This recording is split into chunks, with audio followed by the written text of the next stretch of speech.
ગઈકાલે રાજકોટની કોઈ મેટરમાં ગુનો દાખલ કર્યા વગર દલિત સમાજના એક વ્યક્તિની રાજકોટ શહેરના માલવીયાનગર પોલીસ સ્ટેશન દ્વારા ધરપકડ કરવામાં આવી। ત્યાં કોઈ જ કારણ વગર આ માણસને હમીર રાઠોડને બેરહેમીથી મારવામાં આવ્યો અને આજે સવારે એનું રાજકોટની હોસ્પિટલમાં મૃત્યુ થયું છે।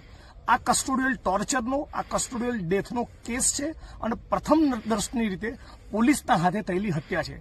આખા જ પ્રકરણની અંદર પોલીસની સામે નિષ્પક્ષ તો જ તપાસ થઈ શકે જો નિષ્પક્ષ અને નિષ્ઠાવાન અને પ્રમાણિક અધિકારીને તપાસ સોંપવામાં આવે। એટલે આ મીડિયાના માધ્યમથી રાજ્યની સરકારને અને પોલીસને અપીલ કરું છું કે રાજકોટ સીઆરપીએફમાં આઈપીએસ અધિકારી સુધા પાંડેને તપાસ સોંપવામાં આવે અને સમગ્ર રાજકોટ શહેરના દલિત સમાજના વડીલોને અપીલ કરું છું કે જ્યાં સુધી આઈપીએસ સુધા પાંડેને તપાસ સોંપવામાં આવે નહીં ત્યાં સુધી મૃતદેહનો સ્વીકાર કરશો નહીં। સાથોસાથ રાજ્ય સરકાર પાસેથી માગણી કરું છું કે તમે લેખિતમાં આપો કે પીડિત પરિવારને